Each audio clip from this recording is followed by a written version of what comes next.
میری اب یہ ذمہ داری ہے کہ میں اگلے مقرر کا پوری طرح سے تعارف آپ کے ساتھ کراؤں. ڈاکٹر محمد اسلم پرویز صاحب اگلے مقرر ہیں. یہ نباتیات میں آپ نے پی ایچ ڈی کی علی گڑھ مسلم یونیورسٹی سے، دہلی کالج کے بھی پڑھے ہوئے ہیں، لیکن آپ کی جو اصل پہچان ہے وہ قرآن سے آپ کا تعلق اور قرآن سے آپ کے لگاؤ ہے. زندگی کے ہر گوشے میں انہوں نے قرآن کی بنیاد کے اوپر اپنی راہ کو متعین اور مرتب کرنے کی کوشش کی ہے، اور اسی مقصد کے تحت وہ جو بھی انہوں نے کتابیں لکھی، جو بھی انہوں نے مقالے پڑھے، جن جگہوں پہ بھی وہ گئے اور جہاں انہوں نے جا کے اپنی علمی کاوشوں کا اظہار کیا، ان سب میں قرآن کی جھلک نظر آتی ہے. چنانچہ اگر وہ ہارورڈ یونیورسٹی گئے یا ییل یونیورسٹی گئے یا وہ بیلجیم گئے یا وہ کینیڈا گئے یا فرانس گئے، تو وہاں بھی انہوں نے ماحولیات کے تعلق سے یا نباتیات کے تعلق سے قرآن اور اسلام کی بات کی. وہاں انہوں نے قرآن کی حقانیت کو دوسروں کے سامنے پیش کرنے کی کوشش کی. وہاں انہوں نے یہ بتانے کی کوشش کی کہ قرآن کی بنیاد کے اوپر زندگی مرتب کی جا سکتی ہے. قرآن محض ایک تصور نہیں بلکہ عملی زندگی گزارنے کا ایک طریقہ کار ہے. تو محترم اسلم پرویز صاحب نے اس موضوع پہ بہت سی کتابیں بھی لکھی ہیں، بہت سے مقالات بھی لکھی ہیں، 400 سے زائد ان کے مقالات موجود ہیں. اور اس شہر میں آپ سبھی ان کو کاوشوں سے واقف ہیں کہ انہوں نے کس طرح سے نوجوانوں کو اور کس طرح سے لوگوں کو اس بات کے لیے تیار کیا ہے کہ وہ دوسروں تک قرآن کی بات کو پہنچائیں اور قرآن کو آگے بڑھائیں. اسی سلسلے میں انہوں نے قرآن کانفرنس کا اہتمام کیا اور محترم کلیم صدیقی صاحب نے اس کی سرپرستی قبول کی، اور جس کی بنیاد کے اوپر ہم یہ تیسری کانفرنس کر رہے ہیں، اور اللہ رب العزت انشاءاللہ ان کو اس بات کی مزید توفیق دے گا کہ وہ مستقل طور سے قرآن کی کانفرنسز کا اجتماع بھی کرتے رہیں. ابھی حال میں ہی انہوں نے ایک نئی تحریک شروع کی ہے، وہ یہ ہے Yamuna Islamic Quranic studies centre. یہ جامعہ میں انہوں نے مرکز قائم کیا ہے، اور یہ اپنی نوعیت کا منفرد ادارہ ہے، اس معنی میں کہ 9 اور 10ویں اور 11ویں جماعت کے طلباء کو وہ ٹیوشن کے لیے لے کے آتے ہیں، اور اسی کے ساتھ ساتھ ان کو قرآن کی تعلیم سے بھی بہرہور کرتے ہیں تاکہ بچے قرآن سے پوری طرح سے مانوس ہو سکیں اور قرآن کے پیغام کو صحیح طریقے سے سمجھ سکیں. اس میں یہ ہوتا ہے کہ بچوں کو یہ احساس نہیں ہوتا کہ قرآن اور دنیاوی علوم وہ مختلف چیزیں ہیں، بلکہ وہ دنیاوی علوم کو قرآنی علوم کی رہنمائی میں اور قرآنی علوم کی ہدایت میں پڑھنے کی کوشش کرتے ہیں اور اس کے مطابق اپنی زندگی کو ڈھالنے کی کوشش کرتے ہیں. یہ اب 2 سال ہو چکے ہیں اس کو، اور غالباً 300-400 سے زائد بچے وہاں سے فارغ ہو چکے ہیں. اللہ تعالیٰ ان کو اس پروجیکٹ میں کامیابی عطا کرے. میں ان سے درخواست کرتا ہوں کہ وہ تشریف لائیں اور اپنے خیالات سے آپ لوگوں کو مستفیض کریں. السلام علیکم وآخر دعوانا الحمدللہ رب العالمین والصلاۃ والسلام علی رسولہ الکریم.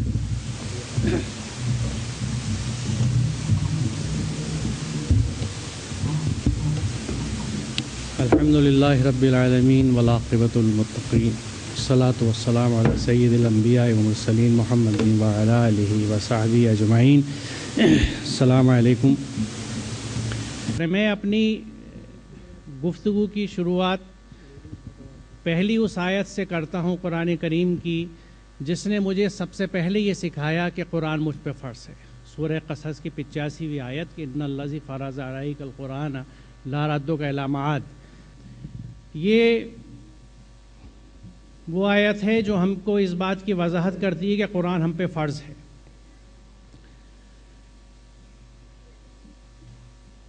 دوسری آیت جو میں ایک چیز آپ سے یہ عرض کر دوں کہ مجھے وقت کی کمی کا احساس ہے، لیکن میری کوشش ہوگی کہ میں وہ اہم ترین نکات جو ہماری زندگی سے ہٹے ہوئے ہیں اور جن کی ضرورت اس معنی میں بے حد ہے کیونکہ وہ اللہ تعالیٰ کے واضح احکامات ہیں اور قرآن سے ہٹنے کی وجہ سے وہ ہمارے سامنے آئے ہی نہیں ہے یا کہیں معوف ہیں. تو یہ دوسری آیت جو اعراف کی میں نے چنی ہے، اتبعوا ما انزل علیکم من ربکم، یہ ہمیں وضاحت سے کہتی ہے کہ آپ اتباع کیجئے، فالو کیجئے جو اللہ کی طرف سے آپ پہ نازل کیا گیا. یعنی ہم پہ یہ مینڈیٹری ہے، یہ لازم ہے کہ ہم اس چیز کی اتباع کریں جو اللہ نے ہمارے اوپر نازل کی ہے، یعنی قرآن کریم. مزید اس چیز کی تاکید اگلی حصے میں کی گئی کہ ولا تتبعوا من دونی اولیاء، کسی اور اولیاء کی، کسی اور مکتب فکر کی، کسی دوست کی، کسی سرپرست کی اتباع آپ کو نہیں کرنی ہے. یعنی قرآن ہم پہ فرض ہے اور ساتھ ہی ساتھ اس بات کی وضاحت کی گئی ہے کہ آپ کو اسی قرآن کے احکامات پہ اتباع کرنی ہے، اسی کو آپ کو فالو کرنا ہے۔ ہم ہر نماز میں سورہ فاتحہ پڑھتے ہیں، دعا کرتے ہیں اللہ تعالیٰ سے، کیونکہ سورہ فاتحہ ایک نہ صرف بہترین دعا ہے بلکہ ہمیں دعا مانگنے کا سلیقہ بھی سکھاتی ہے۔ اور اس دعا کا بڑا اہم پہلو یہ ہوتا ہے کہ اہدنا الصراط المستقیم، کہ اللہ ہمیں سیدھا راستہ دکھا دے۔ یہاں دیکھیے یہ کیا کہا جا رہا ہے کہ یہ میرا سیدھا راستہ ہے، بس اس پر چلو۔ کتنی تکلیف دہ بات ہے کہ سیدھا راستہ سامنے رکھا ہوا ہے، لیکن اس سیدھے راستے کو ہم نے بنا سمجھے جزدان میں سمیٹ کے نہایت احترام کے ساتھ رکھا ہوا ہے، اور ہر لمحہ دعا کرتے رہتے ہیں 5 وقت نماز میں کہ یا اللہ میں سیدھا راستہ دکھا دے۔ اور جو سیدھا راستہ ہے جس میں واضح احکامات ہیں، تبیان لکل شیء، جو ہر شے کی بیان کرنے والی ہے، ہر چیز کو وضاحت سے بیان کرنے والی ہے، اس کتاب سے ہمارا رویہ دوسرے انداز کا ہے۔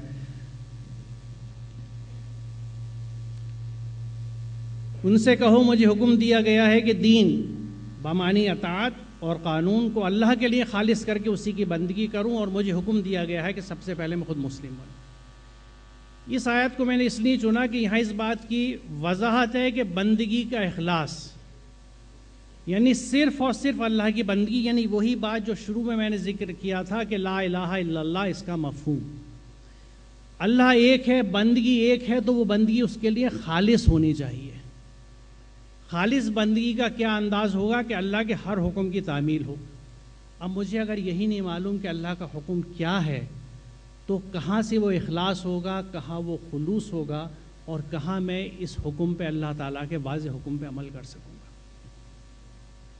اور یقیناً سب سے پہلے میں مسلم خود بنوں، کیونکہ مجھے سب سے پہلے عمل کرنا ہے، سب سے پہلے مجھے قرآن کو سمجھنا ہے، اس پہ عمل کرنا ہے، اور اس کے بعد کسی دوسرے تک اپنی بات لے کے جانی ہے۔ ہمارا رخ کیا ہو، بحیثیت ایک فرد کے، بحیثیت ایک امت کے، بحیثیت ایک خاندان کے، ہمارا رخ کیا ہو، اس کے لیے قرآن کیا اہم وضاحتیں ہمارے لیے کرتا ہے۔ ہر ایک کے لیے ایک رخ ہے جس کی طرف مڑتا ہے، پس تم بھلائیوں کی طرف سبقت کرو۔ بات صرف رخ کرنے کی نہیں ہے، سبقت کرنے کی ہے۔ ہمیں لیڈ کرنا ہے بھلائیوں میں، اور وہ بھلائیاں جن کی وضاحت یہاں میرے سے پہلے آنے والے مقررین کر چکے ہیں۔ انسانیت کی خدمت کے لیے، خیر کے کام کے لیے، خیر للناس ہونے کی کیا حیثیت ہے، لپک لپک کے لوگوں کی خدمت کے لیے آگے بڑھ کے کام کرنا، اس کام کے لیے لپکنا، یہ وہ رخ ہے جس کا تعین اللہ تعالی ہمارے لیے کر چکا ہے، ہر مسلمان کے لیے کر چکا ہے، ہر بندے کے لیے کر چکا ہے۔ یہ بات دیگر ہے کہ ہم نے اپنی زندگیوں کے تعین اور اپنے رخ کا تعین کس انداز سے کیا ہے۔ وَقُلْ لِعِبَادِي يَقُولُوا الَّتِي أَحْسَنُ، میرے بندوں سے کہہ دو زبان سے وہ بات نکالے جو بہترین ہو۔ احسن جو ہے حسن کی بھی سپرلیٹو فارم ہے۔ ہم اپنے علاقوں میں دیکھتے ہیں ہمارے نوجوان کس طرح بات کرتے ہیں، ایک دوسرے سے کس طرح خطاب ہے، ہماری بات چیت کیسی ہے، کیا وہ احسن ہے؟ بلکہ یہاں میں ذکر کر دوں کہ سورہ حمز میں ویل لکل ہمزۃ لمزۃ الذی جمع مالا وعددہ یحسب ان مالہ اخلدہ۔ ویل کی گواہی دیتا ہے اللہ تعالیٰ کہ، اور ویل جہنم کا ایک بہت خطرناک علاقہ ہے، اور جہاں جہاں جن مقامات پہ ویل کی بات کہی گئی ہے، بڑی دلچسپ بات ہے، وہ تمام دنیاوی معاملات ہیں، حقوق العباد کے، انسان کے معاملے داری کے۔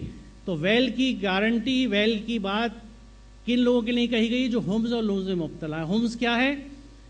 سامنے مذاق میں چھینٹے بازی ایک دوسرے پہ کرنا، جو ہمارے عام ہے، آپس میں ملتے لگ، آؤ بھائی آ گئے بھائی ماشاء اللہ، ہاں بھائی ہاں، ہاں بھائی ہاں ماشاء اللہ، حرام کا کما رہے ہیں نا، ابا کھا رہے ہو، خوب سجے دکھ رہے ہو۔ یہ چھینٹے بازی جس کو ہم مذاق کہہ دیتے ہیں، یہ وہ چیزیں ہیں جیسے ابھی ایک پیچھے ہمارے خطیب نے کہا کہ وہ جرت ہونی چاہیے کہ کسی کو منہ پہ کہہ دیں کہ تم یہ غلط کرتے ہو۔ اس کی بھی حکمت ہے، طریقہ ہے، پبلکلی بھی نہیں کہا جاتا، الگ سے کہا جاتا۔ لمز کیا ہے؟ کہ پیٹھ پیچھے کسی کے لیے برائی کرنا، پیٹھ موڑی اور اس کی برائی ہم نے شروع کر دی کہ عامیہ جانتے ان کے اوقات کون ہیں، خان صاحب لکھنے لگے کنجڑے ہیں مجھے معلوم ہے۔ عام جملے ہیں جو علاقوں میں سنتا ہوں، کیونکہ اسی علاقے کی، اسی گلیوں کی پیداوار ہوں، مسلمان علاقوں میں پلا بڑھا اور انہی علاقوں میں رہتا ہوں۔